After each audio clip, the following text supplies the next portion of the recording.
women who I speak to are having only about a third of the amount of protein that they require per day. And that is the most likely reason why they're so tired and hungry and struggle to lose weight. Do you know how much protein you should be having every day? I am Dr. Nelum from Whole Food Revolution, and that is what we're going to be talking about today. So how much protein we require really depends on our build. It's not really our weight, but our height, how much muscle we carry, and how active we are during the day. And the numbers that I am going to give you are an estimate. It's not an exact. So for most women, need about 100 grams, 80 to 100 grams of protein per day, and men probably 120 to 150. So a woman who's quite tall, who is quite athletic and has a bit of muscle will probably need the higher end.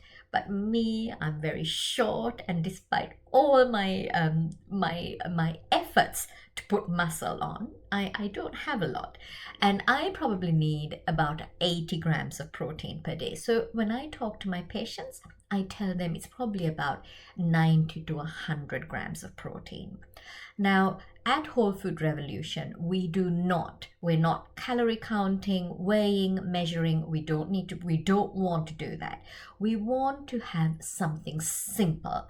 But when I talk about 100 grams of protein and you talk about 100 grams of protein, we need to know that we're on the same page.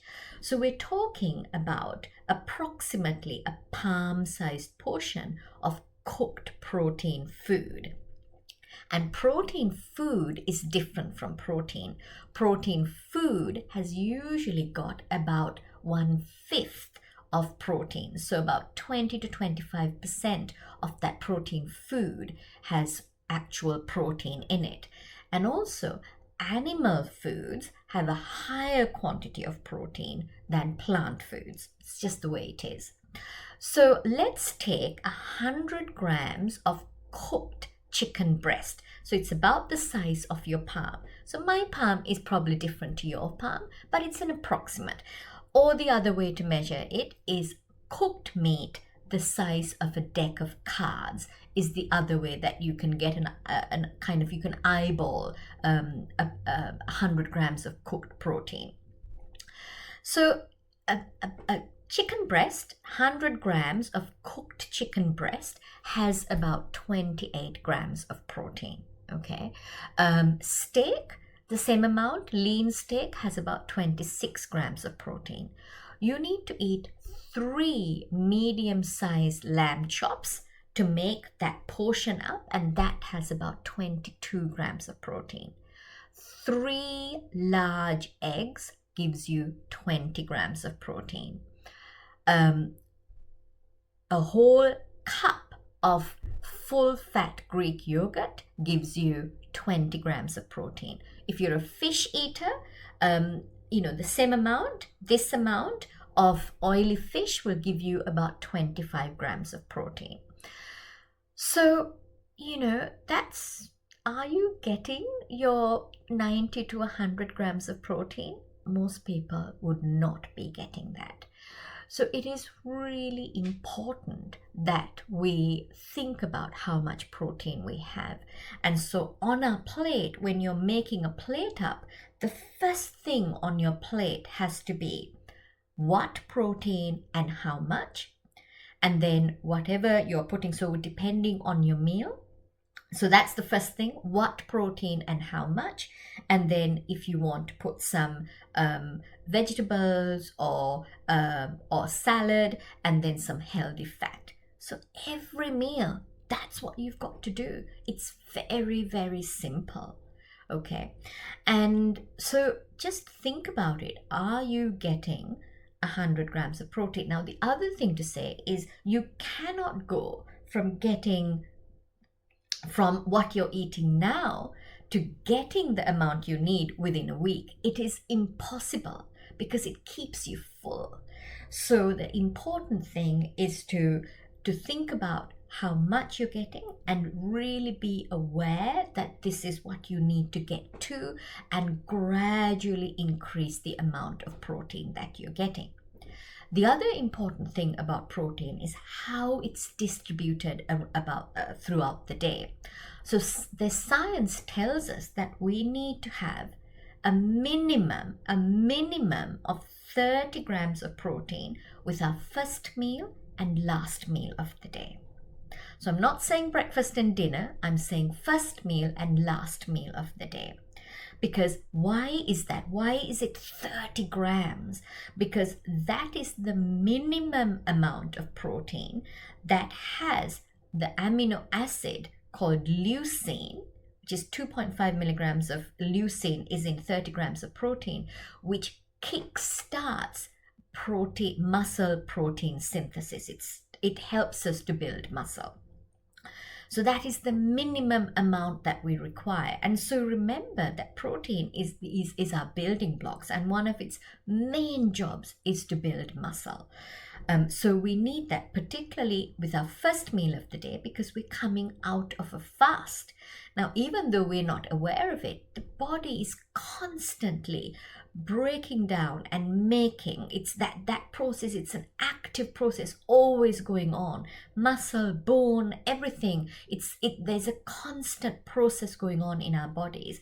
So when we're coming out of our fast with our first meal of the day, we need to give it sufficient protein to be able to carry on with this building and kind of building and breaking up process that goes on. And the same towards the end of the day, at the end when we're going into a fast, the same process. So for most women, for instance, if you are then having 30 grams of protein with the first meal and 30 grams with the last meal, then probably about 30 grams for the meal in the middle of the day. But think of what that means. This really makes a difference to what you're having for breakfast, okay? Because what do we usually have for breakfast? Most of us, it's bread, cereal, oats, things like that. But I didn't talk about those. There are some protein in them, but very small amounts. And if you'd listen to the previous YouTube clip that I did on protein leverage hypothesis, you know that you need to eat foods that are high in protein to actually fill us up quickly. So this means that you need to be having a breakfast that is high in protein. And that is usually things like eggs, steak, chicken, so animal foods, or if you are vegetarian or vegan, you have to find the options that are going to give you that 30 grams of protein. So this really means a rethink of breakfast, thinking about what you're going to have. So for me, it is nearly always eggs with something else, because eggs are a really easy way to get protein. And my saying is that if you're having eggs, you need to have at least 3 eggs per day, and you can have eggs morning, noon, and night if you want it. There's a complete myth that eggs are bad for you. This is a superfood. It has been around for millions of years, and it is what humans have been eating for a very long time. So eggs, maybe some Greek yogurt with some fruits and nuts will give you your 30 grams. Eggs with maybe some chicken or steak. Why can't we look beyond what we've been doing all this time and what we've been conditioned to do, and have, maybe we can have a portion of what we ate for dinner for breakfast.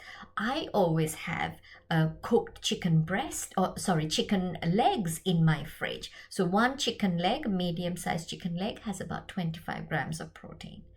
So it's really, really important to start thinking about what you are going to have and how you are going to ensure adequate protein throughout the day. And this is the most important way of getting the protein that you require for your own health and benefit, and to reduce hunger and thereby to improve weight loss. and sustainable weight loss. So I hope you enjoyed this. Please like, subscribe and share this video, and keep on listening for more incredible information. Bye.